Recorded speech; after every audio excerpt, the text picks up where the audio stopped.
Break બાદ આપનું સ્વાગત છે।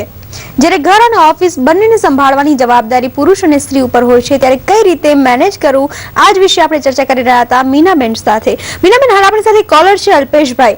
અલ્પેશભાઈ, આપનો સવાલ શું છે? हाँ नमस्ते। નમસ્તે। मारो प्रश्न ए छे कि अमे बन्ने टीचर छीए। जी हेलो जी, तो मारे एक बेबी छे तो बेबी ने मारे राखवीमां थोड़ी तकलीफ पड़े छे, एना माटे कયું आयोजन કરી શકીએ અમે? હવે અલ્પેશભાઈ, આ તો તમારી બેબી એકદમ નાની હશે એવું કદાચ તમારી બેકગ્રાઉન્ડ અવાજ ઉપરથી લાગે છે, અને નાનું બાળક જ્યારે હોય છે ત્યારે ઓફકોર્સ આ એક મોટો પ્રશ્ન બને છે કે ક્યાં તો ઘરના કોઈ વડીલ હોય તે રાખી શકે અને ક્યાં તો કદાચ કોઈ મદદ કરનાર વ્યક્તિ હોય કે સારા બેન મળી જાય કે જે છોકરીને સાચવી શકે તે રાખી શકે, અને ક્યાં તો પતિ પત્ની થોડું સમયનું આયોજન જો શક્ય હોય તો તેવું કરી શકે કે સવાર અને સાંજનું એડજસ્ટમેન્ટ જો સવારની સ્કૂલ કે બપોરની સ્કૂલનું થાય તો એ કરી શકાય। પણ નાનું બાળક છે ત્યારે એક આ જવાબદારી તમે જે પ્રશ્ન પૂછ્યો તે ખૂબ જ જરૂરી છે। હવે આમાંથી તમને કયો ઉપાય લાગુ પડે છે તમારે વિચાર કરવો પડશે। ઘણીવાર એવું પણ બનતું હોય છે કે જ્યારે આવા પ્રશ્ન આવતા હોય છે ત્યારે મોટાભાગે નાના બાળકને વધારે માતાની જરૂર હોય છે, તો અમુક મહિનાઓ સુધી માતા પણ આની જવાબદારી વધારે લઈને રજાઓ પણ વધારે લઈ લેતી હોય છે।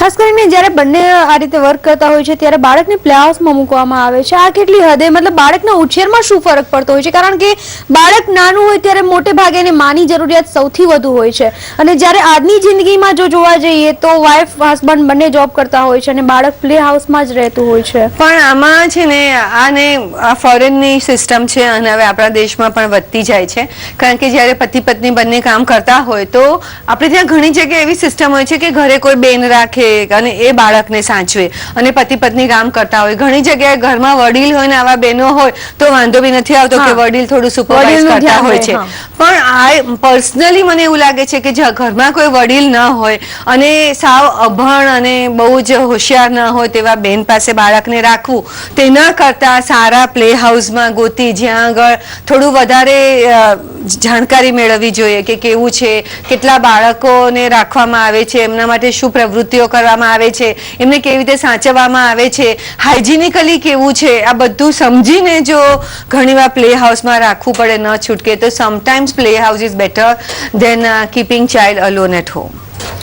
અને ખાસ કરીને જો મેનેજમેન્ટની વાત કરવામાં આવે તો ખોરાક અને વ્યાયામ આ બંને વસ્તુ કેટલી અગત્યની બની જાય છે પુરુષ અને સ્ત્રીના જીવનમાં? આ ખૂબ જ સરસ સવાલ છે અને આ ખૂબ જ અગત્યનો છે, કારણ કે વન થિંગ જે આપણે હંમેશા કરવાનું છોડી દઈએ તે છે પોતાની કાળજી લેવાનું। અને એમ થાય કે હું તો આખો દિવસ આટલું કામ કરું છું, આટલું દોડાદોડી કરું છું, મને કસરતની જરૂર નથી।